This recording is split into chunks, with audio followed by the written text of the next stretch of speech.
I'm Alexander Hefner, your host on The Open Mind. I'm delighted to welcome our guest today, Vipin Narang. He is the newly inaugurated Frank Stanton Professor of Nuclear Security and Political Science at MIT. It's a distinct pleasure to welcome him today. Thanks so much for your time, Vipin. Thanks, Alexander. It's great to be here, and I appreciate the kind words. Let's start with Afghanistan. There obviously is turmoil that many anticipated for 2 decades as soon as the American presence would be returned. But there is this question about the security of the region now that the Taliban is in full control, it appears, right, of Afghanistan, and questions about potentially the Taliban and the new Afghanistan government having access to nuclear weapons in the region and what that could mean. So I want to ask you first, if that's an accurate assessment, that this is something we should be concerned about and fearful of, and if so, what might they have access to that they did not have access to, before our operation there after 9/11? So first of all, thanks for having me. I think the situation in Afghanistan is a terrible tragedy for the people of Afghanistan, is a pretty humiliating exit for the United States. Withdrawal was inevitable, but I think the speed with which the Taliban recaptured the entirety of the state, and particularly Kabul, stunned everyone, around the world. And it's a very important question about the regional security architecture now, because the Taliban's greatest sort of ally and support in the region is Pakistan, which is itself a nuclear weapons power.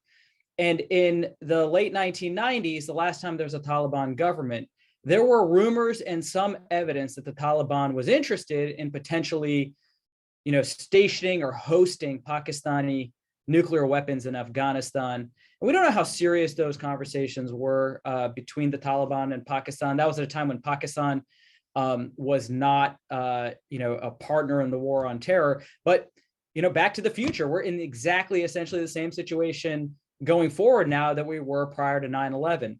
I don't think the Taliban can have the capability to develop its own nuclear weapons. So really the only question scenario is if there's a world in which Pakistan decides it needs some sort of strategic depth from India in order to deploy its nuclear weapons with the help of the Taliban, or whether in a very unlikely scenario, because this has never happened in the history of the nuclear era, Pakistan essentially decides to share its nuclear weapons with the Taliban. I generally discount that scenario because, a state that outsources the security of its own nuclear weapons puts itself sort of in the crosshairs if anything goes wrong. And there would be hell to pay if there was a single Pakistani-based or sourced nuclear weapon that was ever advertently or inadvertently used out of its control. So I think the possibility is low. But there is sort of, when you look at the regional security architecture now, 20 years after 9/11, we're back to square one, where Pakistan and the ISI is the dominant sort of strategic player in the region and has sort of, some sort of control and ally in the Taliban in Afghanistan. You mentioned 2 possible scenarios, but one that I would flesh out a little bit more is the black market. And this was considered the principal threat after the terrorist attacks of 9/11.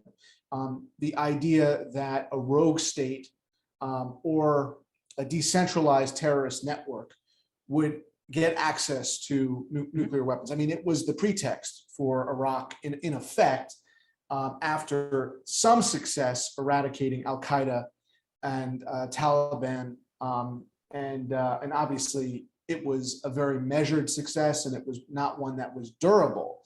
What is the scenario of these third-party rogue actors in Afghanistan or elsewhere getting access to nuclear weapons on the black market now? Has it increased in the 20 years since 9/11 or declined? It's increased simply for the very reason that Pakistan's nuclear arsenal continues to grow. Largely what Pakistan would claim in response to the Indian threat. India's arsenal and security architecture has sort of been shaped in the last couple of years by what it perceives to be a dual threat from its larger neighbor, China, as well as Pakistan. And so you have this sort of alleyway of conventional competition and nuclear arms racing, which has led Pakistan, for fear of sort of the Indian threat, to increase the size and diversity of its arsenal. And the domestic political situation in Pakistan, the army tends to be the dominant player and has been for decades. But it's not necessarily the case that a decade from now, the army will have the same sort of dominant position as you have sort of militant organizations, domestic political competition, and the security of Pakistan's nuclear arsenal becomes a concern. As its arsenal has grown, just simple accounting for the fissile material, the material used to go into nuclear weapons or nuclear weapons themselves, becomes more difficult. And so is it a zero probability? If you were to ask me in the next 10 to 20 years, is it a zero probability that the Pakistan army, which some scholars of Pakistan, of which I'm peripheral to, but some scholars of Pakistan have argued is becoming more radicalized, doesn't lose a nuclear weapon or have elements within the army that may be sympathetic to the Taliban, that it may decide to share a weapon or transfer a weapon? It's not a zero. Do I think it's a high probability? No. But is it zero probability? As long as the weapons exist and continue to expand and improve and diversify, accounting becomes a real problem. And the security of those forces is always vulnerable. Even the United States goes through a very stringent and rigorous personnel reliability and material management process, and it's not foolproof. So this is always a risk. And as the arsenals have grown, I think the risk only grows as we go down the road. And there are other sort of structural features which have led Pakistan to take more risky deployment patterns and increase the size of its arsenal, which have increased the risks also. But your answer suggests that there is not much by way of nuclear technology or weaponry in the hands of those third parties on the black market right now. I think I mean, in the last 20 years, there has been a very strong international and US-led effort to really sort of clamp down on sort of fissile material accounting. And it can always improve, but we have the Proliferation Security Initiative. There's also sort of the incentive nuclear powers have to not trade on the black market, because they then put themselves in the crosshairs if anything goes wrong. But the two primary, there are several, but three primary, nuclear powers of concern for black markets are North Korea, Pakistan, and initially Russia. Although there was a lot of effort to secure Russia's fissile material.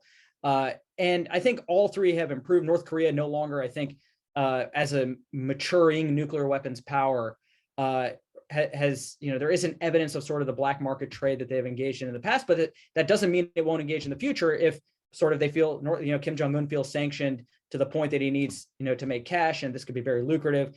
It was we forget that in 2000, in the mid 2000s, North Korea essentially helped Syria build a replica of the North Korean nuclear reactor in Syria, which the Israelis then bombed in the 2000s, under the nose of the Israelis and the Americans. And so North Korea has been a bad actor in this scenario in the past to third states.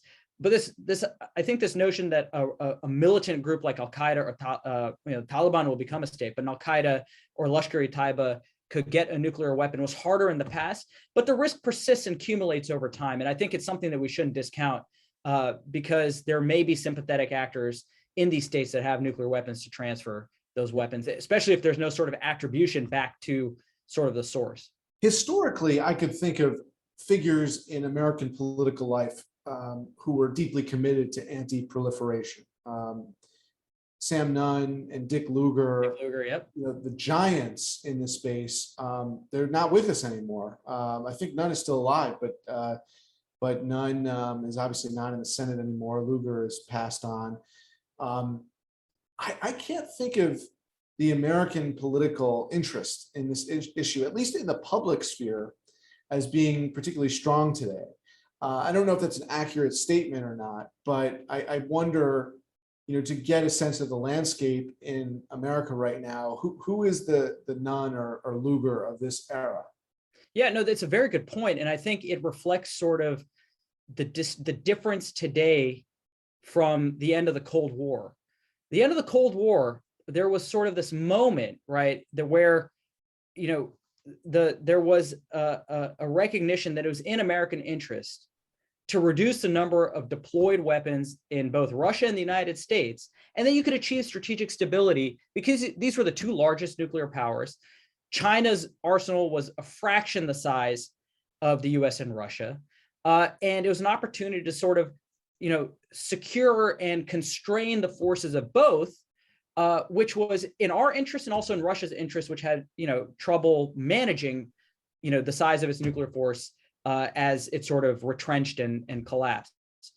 But you're right that now we're in a different era where there's been a confluence of several sort of events over the past decade that I think mark a distinct nuclear era from the end of the Cold War, where we have returned to an era of great power arms racing. Russia and the United States are modernizing their nuclear forces. Russia investing in a whole suite of new capabilities. China's force is expanding for the first time in decades. And just recently we've had sort of this slow trickle of leaks about huge number of silo fields that China is building very quickly, right? Since the beginning of this year, which heralds the possibility that China may be, rapidly increasing its nuclear and missile force. Now, just because it built the silos doesn't mean you have the missiles or the nuclear weapons yet, but it's sort of like China's field of dreams. If you build it, they will come. And so we have a new sort of, we have a renewed great power arms race. And so there isn't sort of that Nunn-Lugar voice anywhere in the center, the left, or the right to say that, treaties that other parties have no interest in abiding by. For example, the INF Treaty, which the Trump administration pulled out of, but which Russia had been violating unilaterally since the Obama administration. The Obama administration recognized and tried to put pressure on Russia to comply with the treaty. The Trump administration said, what's the point of a bilateral treaty if one side is just violating it completely? So they decided to formally exit. And there isn't a lot of support for example, even the New START treaty was extended by the Biden administration when they came into office, but there are real questions about the durability and sustainability of a bilateral arms control treaty that limits Russian and US deployments if China continues to sprint up and build. And that's why there were calls for sort of this trilateral or multi-party strategic arms treaty. But, I think we're in a different era, and we see, North Korea got out of the barn, the first state adversarial to the United States since China to successfully develop, a thermonuclear ICBM capability that can hit the United States. And a lot of this is happening around the same time at the great power level. And it's not, you don't have sort of the Nunn-Lugar moment that we had at the end of the Cold War. And then you layer on top of that sort of these regional issues like India and Pakistan, the slow burn of Iran, right? I think the Iranian nuclear program is going to be something that the world sort of deals with for the foreseeable future, because the opportunity to sort of get back into the Iran nuclear deal, the so-called JCPOA, sort of passed by until the Iranian presidential elections. And there isn't a lot of optimism, I think, that we'll return to something that was as stringent as the JCPOA, which means Iran is going to have sort of a nuclear hedge for the foreseeable future, which has triggered hedges in Saudi Arabia and in Turkey, the UAE potentially, and so you have regional dynamics which are very unstable. And so you're not seeing the sort of appetite for calls for nuclear reductions at the great power level anymore. As an expert in this arena, do you want it off the radar? I mean, are you concerned that it's off the American consciousness and its radar, or does that not matter to you? No, I mean, I think at some point you'd never want nuclear weapons on the front page of a newspaper, because it's never a good news if anything about nuclear weapons is on the front page of the New York Times. So, I think there's sort of a complacency that can set in. It's set in at the end of the Cold War. I mean, this is sort of a personal story in my case. When I was doing my PhD, everyone said, don't study nuclear weapons. That era is over. We're in, an era of secular decline of nuclear weapons. Everyone's reducing their arsenals. You don't have the threat of nuclear proliferation. But, we had lost a generation of sort of people who study nuclear weapons. And I think part of Frank Stanton's mission, part of our mission at MIT is to train the next generation of scholars and analysts and policymakers to manage this problem so that it doesn't show up on the front page of the New York Times, right? As so long as nuclear weapons exist, we're going to need people to study them, to manage them, and to think about them. I'm realistic enough to think and to believe that it is probably not possible to put the genie back in the bottle.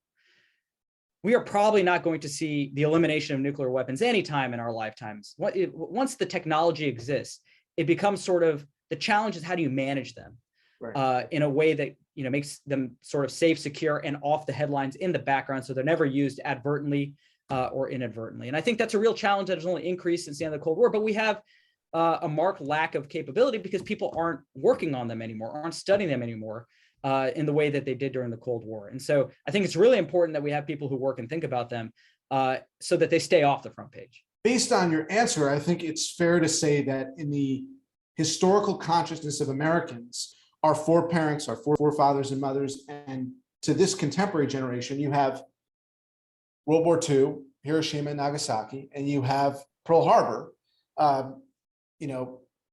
the inspiring event in which we were compelled to enter the war. But you really have Hiroshima and Nagasaki and the Cuban Missile Crisis. I mean, you really don't have anything else as a kind of formative understanding of the consequence of nuclear weaponry.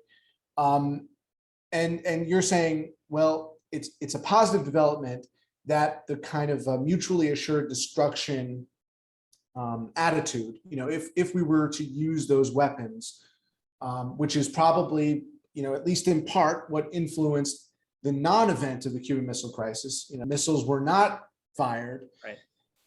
So I guess it's a positive thing that the perception of mutually assured destruction has actually held on. I mean, maybe there hasn't been amnesia or forgetfulness about that. That's how we continue to live with nuclear weapons. I mean, to some degree, that's right. I mean, but I will say this with all due respect to those scholars and policymakers who, lived through the Cold War. They had it easy.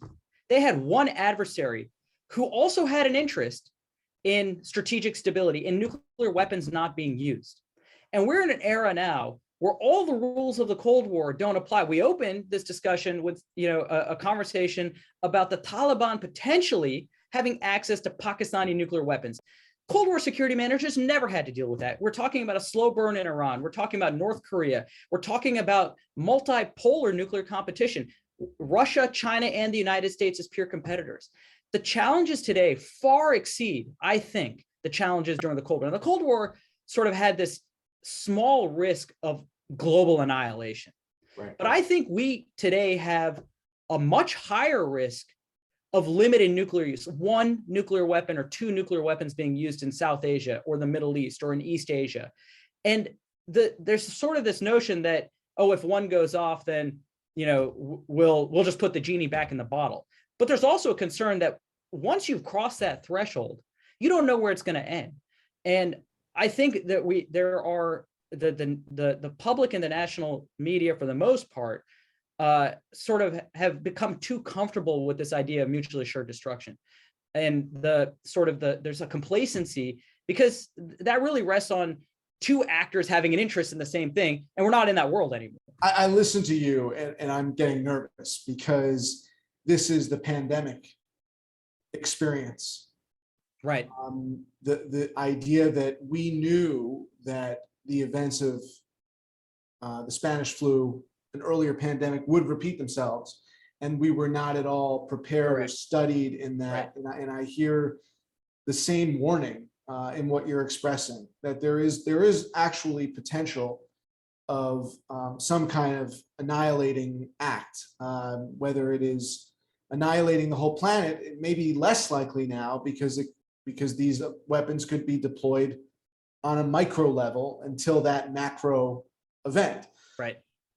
When we talk about WMDs in the experience of modern history, we again go back to the atomic bombs, and the Cuban Missile Crisis, the threat of it in the missile crisis. When we talk about the effect of nuclear or chemical weapons and the public's exposure to them, correct me if I'm wrong, but really the most obvious examples of their deployment would be Syria, chemical weapons Chemical during weapons. the Assad regime. The tests out of North Korea, China, Russia, often violating international protocol and agreements.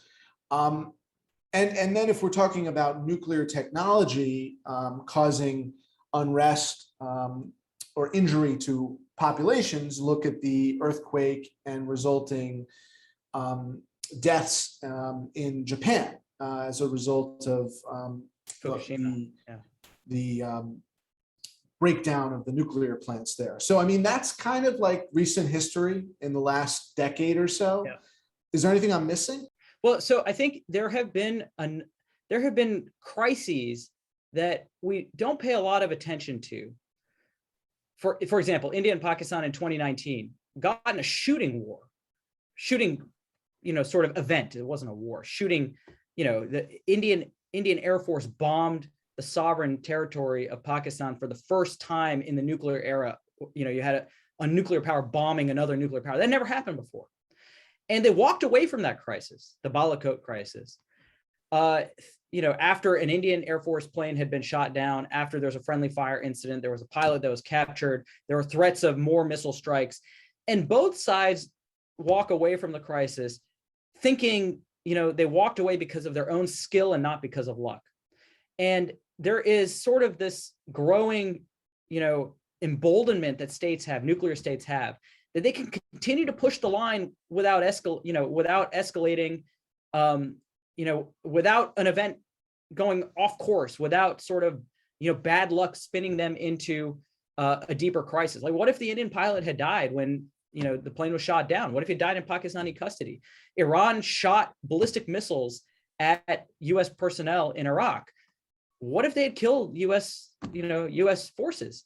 And so there's sort of this belief that states walk away from these crises, and the Cuban Missile Crisis, because of skill and not luck. But then you ask yourself, how many times are you willing to rerun the Cuban Missile Crisis? Right. I think if you reran it 10 times, you see a much worse outcome 8 out of 10 times. So just because you observe the one time you got lucky doesn't mean you're going to keep getting lucky.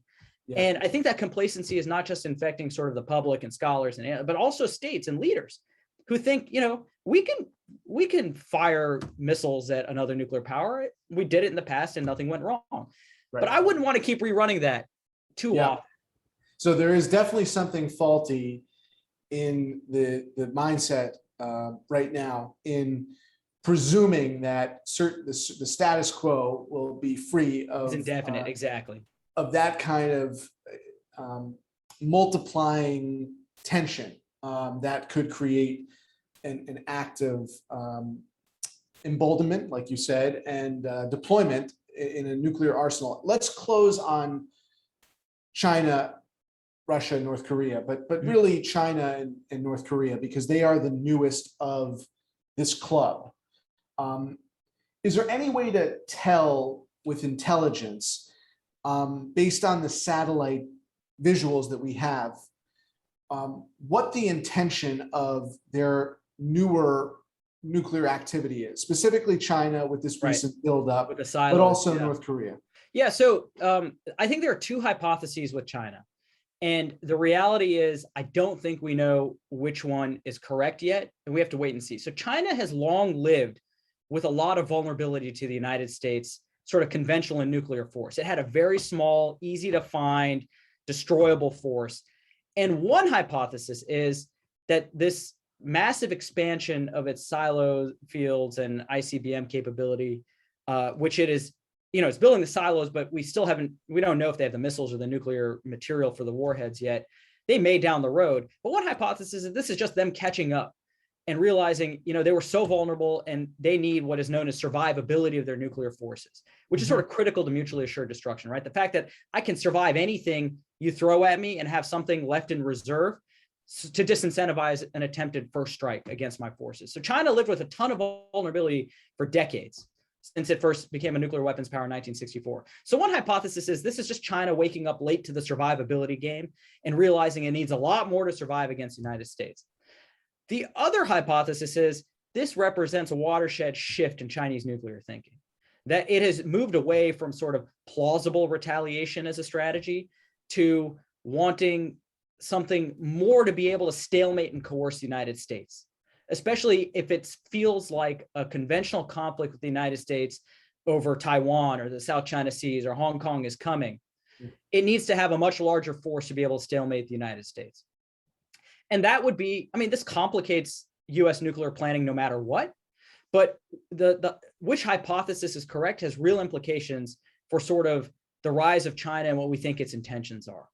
And I think the more we start seeing not just silo fields, but other types of capabilities, which are not necessarily consistent with, just an assured retaliation force, the more weight we have to put on this is China realizing it has greater ambitions in the region, and it needs a larger nuclear force to be able to stalemate American conventional forces when that fight comes. And we have seconds only, but based on the fact that North Korea has not engaged, it is only tested, is this silo movement more concerning to you than anything we could ever see from North Korea? I think so. I think the reality is China is a great power. North Korea has built its nuclear weapons largely for an insurance policy against a US invasion and a South Korean invasion from the South. And people now accept that as fact, the insurance policy, that it is not going to proactively. I mean, I think there are some who believe that Kim Jong-un has developed this force in order to retake the whole Korean peninsula, but I think that it is unfeasible for him to do that. And so far, it has, Kim Jong-un has shown nothing except hyper rationality in his approach to the United States and developing the nuclear force and the sequence and the methodical way in which North Korea has done it. I think sort of there's Kim Jong-un, might be, you caricature him in the movies and stuff, but, in terms of behavior, in terms of means and rationality to develop an insurance policy against the United States, he's done what many before him, his father and grandfather, were unable to do. And I think, there's sort of a rationality to it. If you were in that position facing the US, that's what you would do. Vipin Narang, the Stanton Professor of Nuclear Security at MIT. Thank you so much for your time. Thanks, today. Alexander. It was a pleasure. Thanks. Please visit the Open Mind website at 13.org/openmind to view this program online or to access over 1,500 other interviews. And do check us out on Twitter and Facebook at Open Mind TV for updates on future programming.